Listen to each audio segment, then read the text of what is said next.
Kali ini saya akan bercerita sedikit, Bun. Sekalian mau berbagi juga. Ini anak saya kedua-duanya laki-laki ya, Prabu dan Raja, dan usia mereka tidak terlalu jauh, 2 tahun 2 bulan, dan mereka sekarang sama-sama mengalami fase palik. Dan dimana fase palik ini memang fase dimana anak-anak sudah mendapatkan rangsangan kenikmatan dari kelaminnya sendiri. Dan untuk usia fase palik ini biasanya secara umum dialami oleh anak di usianya 3-5 tahun, ada juga yang 4-6 tahun ada. Dan itu tergantung dari anaknya juga ya. Karena secara umum usia 3 tahun minimal gitu, usia palik ini terbentuk gitu. Tapi kenyataannya anak saya Raja gitu usia 2 tahun lebih itu sudah memasuki fase palik, sedangkan kakaknya Prabu 5 tahun 4 bulan. Dan apa sayang?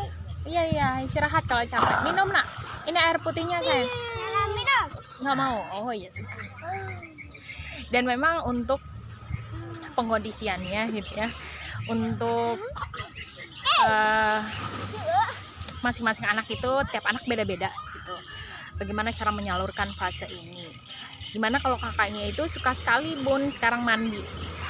Dia itu kalau misalnya mau biar enak gitu, ditaruhin sabun penisnya gitu. Kemudian selangkangannya ditekan-tekan. Kalau adiknya enggak, dimanapun dia bisa memainkan alat kelaminnya dengan posisi tengkurap. Tapi kalau kakaknya hanya di kamar mandi aja. Dan itu memang pendekatan yang pastinya jelas berbeda gitu. Pola asuh, bagaimana saya untuk memahami mereka jelas akan berbeda.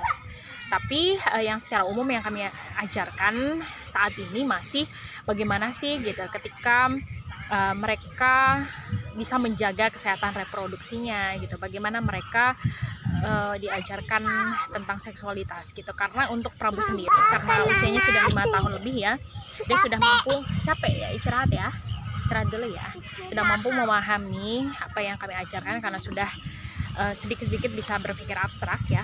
Sedangkan adiknya kan belum, karena sudah 3 tahun, usia 3 tahun 4 bulan masih belum bisa, tapi secara bertahap pasti nanti jelas akan bisa.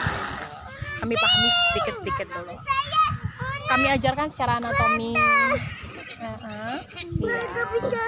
Nggak bisa lihat. Aduh, dibersihkan dong matanya ya. Pelan-pelan, tapi jangan terlalu dikucek keras ya, nanti iritasi matanya ya. Karena memang sudah fasenya untuk bisa tahu gitu alat kelaminnya sendiri.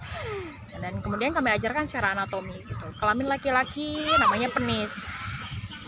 Diajarkan secara anatomi, nama anatominya ya Bun ya. Kalau untuk kelamin perempuan namanya vagina.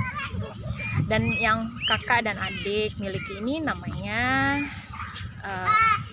penis, dan dimana kakak sama adik boleh kok untuk memainkan alat kelaminnya, tapi ingat ada batasannya. Jangan sampai memainkannya dengan benda tajam, jangan sampai terlalu lama, nanti malah lecet, sakit kalau mau pipis gitu. Kami ajarkan baru sebatas itu. Dan kemudian kami juga menekankan gitu kepada diri kami sendiri, jangan sampai kami menjadi orang tua yang otoriter gitu ya.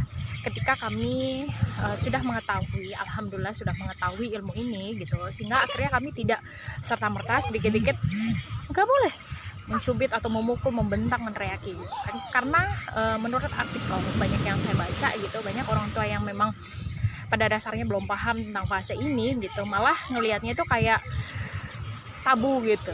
Kenapa sih anakku kemainan itu gitu, anaknya malah dibentak, dimarahin. Enggak, akhirnya gitu fase ini harus ada gitu kan, harus dilewati gitu. Jangan sampai malah terlewati nantinya, karena memang fase ini gitu memiliki manfaat juga. Setiap fase fase yang ada ini kan menurut usia anak gitu, itu mengalami fase yang berbeda-beda. Pada saat anak bayi, di mana anak bayi mengalami fase oral gitu. Kemudian fase anal, di mana suka memainkan kenikmatan ada di anus, di duburnya gitu ya. Kalau fase oral di tangan, dia sering memasukkan sesuatu ke mulutnya gitu. Sedangkan fase palik ini sendiri dengan kelaminnya sendiri. Terus fase laten ini fase yang dibilang masa tenang gitu ya. Anak-anak di situ banyak ya tidak memikirkan hal-hal yang seperti sebelum-sebelumnya gitu ya, memasukkan sesuatu kenikmatan seperti itu gitu. Mereka lebih menikmati setiap proses, mereka berinteraksi, bersosialisasi dengan teman-temannya gitu, asik bermain gitu. Makanya dinamakan fase tenang, fase laten itu.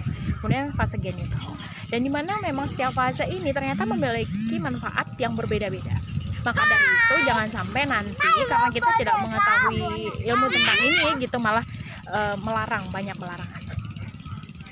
Dan ini yang membuat akhirnya gitu ya, yang namanya orang tua tidak pernah berhenti untuk berpikir ya, mencari tahu gitu dari mana harus kita memulai, terus bagaimana kita harus melakukannya dengan tipe anak yang berbeda-beda. Dan kebetulan memang anak saya Prabu dan Raja memiliki karakter yang berbeda 180 derajat, maka dari itu memang pendekatannya pun jelas akan berbeda-beda. Apalagi dari setiap fase pun gitu mereka mengawalinya juga berbeda. Lagi pada mainan Bun, lagi asik mainan.